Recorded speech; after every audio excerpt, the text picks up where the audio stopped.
धनबाद के सब्बलपुर स्थित लालमणि वृद्धाश्रम में सामाजिक संस्था फ्री मानसंस के द्वारा एक विशेष कार्यक्रम का आयोजन किया गया। इस अवसर पर संस्था के सदस्यों ने वृद्ध माता पिता के लिए अनाज और जरूरतमंद सामग्री का वितरण किया। सामाजिक संस्था के सदस्य मंगलवार को वृद्धाश्रम पहुंचे और वहां पर रह रहे वृद्ध माता पिता के लिए अनाज और अन्य सामग्री का वितरण किया। इस दौरान संस्था के सदस्यों ने वृद्धों के साथ बातचीत की और उनके जरूरतों को समझने का प्रयास किया। वितरण किए गए अनाज में दाल, चावल, आटा और अन्य जरूरतमंद सामग्री शामिल थी। संस्था के सदस्यों ने वृद्ध आश्रम के निवासियों के साथ समय बिताया और उनकी जरूरतों को पूरा करने का प्रयास किया। इस अवसर पर सामाजिक संस्था के सदस्यों ने कहा कि समाज में अच्छे और बुरे लोग दोनों होते हैं, लेकिन जो बुरे होते हैं वो अपने माता पिता को इसी हाल में छोड़ देते हैं, लेकिन कुछ संभालने वाला कहीं ना कहीं कोई मिल जाता है। हम लोग इन वृद्धों के बेटे बनकर उनकी सेवा करने का प्रयास कर रहे हैं ताकि उनकी भी जरूरतमंद इच्छाएं पूरी हो और बची हुई जिंदगी को अच्छी तरह से व्यतीत कर सके। संस्था के प्रमुख नौशाद गद्दी ने कहा कि हमारी पूरी कोशिश रहती है कि इन लोगों की सेवा लगातार हम लोग कर सके और आने वाले दिनों में भी वृद्धों की सेवा करते रहेंगे। उन्होंने कहा कि समाज में माता पिता की सेवा करना हमारा कर्तव्य है और हमें इस कर्तव्य को पूरा करने का प्रयास करना चाहिए।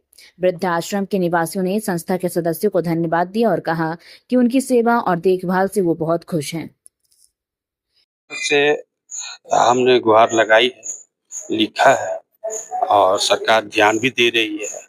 प्रशासन हम लोग को जो जरूरत की चीज हो रही है, जैसे जैसे दिक्कत सामना करना पड़ रहा है, उस तरीके से हम लोग अपने लेटर पैड में और सरकार को अवगत करा रहे हैं और बहुत सारा सहयोग मिल भी रहा है। और धीरे धीरे हमको लगता है कि ये भी जो फंड है बढ़ जाना चाहिए। उम्मीद तो दी गई है। तत्कालीन उपायुक्त माधवी मिश्रा भी इस सेंटर होम पर बहुत ध्यान देते हैं। नया उपायुक्त आए हैं, तो क्या मुलाकात हुई? कुछ बातें रखी? मुलाकात हुई है, सर बताए हैं कि हम काम करेंगे और अच्छा करेंगे और हमें पूरा आशा है कि सर हम लोगों के लिए और वृद्धों लोग के लिए बहुत अच्छा करेंगे। बता दीजिएगा। आज वृद्धाश्रम में वृद्धों के लिए जो यहाँ पर हैं, जिनके बच्चे यहाँ छोड़ के चले गए हैं, तो अनाज का वितरण किया जा रहा है। ये बहुत बड़ी उन लोगों के लिए फायदेमंद का चीज है और आप लोगों का सौभाग्य है, सभी लोगों का सौभाग्य कि इस पुण्य कार्य में भाग ले रहे हैं। तो क्या कहना चाहेंगे? ये सचमुच पुण्य का काम है। हम लोग हर साल की भांति कई वर्ष से पिछले आज 24 जून को जो हम लोगों के लिए विश्व भाईचारा दिवस है, फ्री मिशन लॉज वालों के, मसोनिक लॉज के मेंबर्स के लिए ये बड़ा ही शुभ दिन है, पायस दिन, पवित्र दिन है। इस दिन हम लोग अभी तुरंत रक्तदान का शिविर लगा करके गुरु नानक कॉलेज से आए हैं और इस आश्रम में पहले टुंडी में जाते रहे हैं हर साल। इस बार यहाँ पहली बार आए हैं। हर बार हम लोग अनाज का कुछ वितरण करते हैं, कुछ यहाँ देते हैं। इन लोगों के साथ इन लोगों का सुख दुख शेयर करते हैं और कोशिश करते हैं कि जो कुछ भी हम लोगों से बन सके आज विश्व भाईचारा दिवस के दिन हम लोग उनके लिए कर सकें तो करें। उन समाज को क्या संदेश देना चाहेंगे जो समाज इतना आगे निकल चुका है, लेकिन वो बच्चे ऐसे हो गए हैं जो अपने माता पिता को, जिनको लालन पालन किया, और आज छोड़ के चले जाते हैं। आज गैर व्यक्ति अपने बेटा बन के उनको देखा है। ये बिल्कुल दुखदाई है। नौशाद जी इसके लिए बधाई के पात्र हैं। जैसा इन्होंने अभी बताया, कईयों की मृत्यु हो जाने के बाद की भी क्रिया इन्हें करनी पड़ती है, लेकिन ऐसे लोग समाज में आज से नहीं, हम तो लिटरेचर के स्टूडेंट हैं, आदिकाल से रहे हैं। अच्छे बच्चे, बुरे बच्चे, तो कुछ बुरे बच्चे हैं जिनकी वजह से इन वृद्धों को यहाँ पर रखना पड़ रहा है, आना पड़ रहा है। और नहीं तो अभी भी लोग हैं समाज में जो अपने माता पिता का चरण छूकर ही दिन शुरू करते हैं। वही संस्कार हम लोगों का ओरिजिनल संस्कार है। हम लोग थोड़ा भटकते जा रहे हैं, थोड़ा सा आपाधापी में ज्यादा मगन हो गए हैं समाज में। हम लोगों के ऊपर वेस्टर्न इन्वेजन है एक तरह से, जिसका नतीजा है कि हम लोग अपने संस्कार को छोड़ के पश्चिम की तरफ उन्मुख हो गए हैं।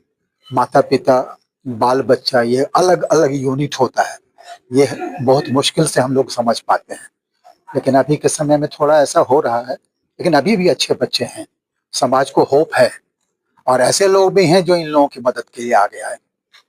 अच्छे तो अच्छे होते हैं, लेकिन आप जैसा शिक्षाविद व्यक्ति उन बुरे बेटों को क्या कहना चाहेंगे कि देखो इससे नहीं करना चाहिए, बुरे हो तो अच्छे बनो? उन लोगों के लिए एक ही बात कहनी है कि जो आज वो कर रहे हैं कोई ऐसा व्यक्ति नहीं है जो कभी बूढ़ा नहीं हुआ, वृद्ध नहीं हुआ। वो अपने लिए जो बीज रोप रहे हैं काटेंगे भी वही।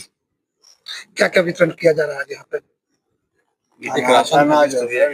अनाज का लिस्ट यहाँ से गया था हम लोगों को, जो उस अनाज के लिस्ट से हम लोगों ने 1 महीने के राशन की व्यवस्था की है और यहाँ आज पहुँचाए। क्या कहना चाहेंगे? ऐसे संचालक करता नौशाद जी यहाँ पे हैं, बहुत ही कमिटेड आदमी हैं, कुछ कई साल से हम लोग देख रहे हैं।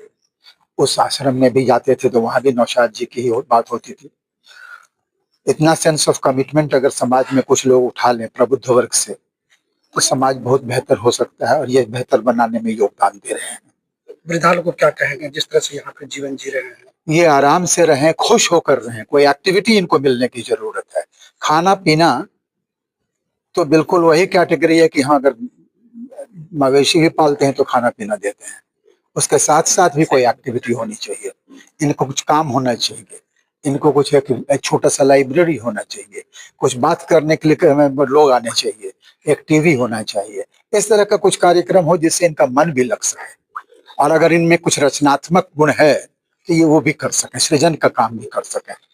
क्या शुभ नाम है आपका? कौन सा संस्था से ये वितरण? मैं पूर्णेंदु शेखर हूँ, अब तो अवकाश प्राप्त हूँ। मैं गुरु नानक कॉलेज धनबाद में 30 वर्षों तक प्रधानाचार्य रहा हूँ। कौन सा संस्था से वितरण किया जा रहा है? ये तो मसोनिक लॉज से आ रहा है। फ्री मेशंस लॉज हम लोगों का है, विश्व के सबसे पुराना प्राचीनतम संस्था है। इसके रोटरी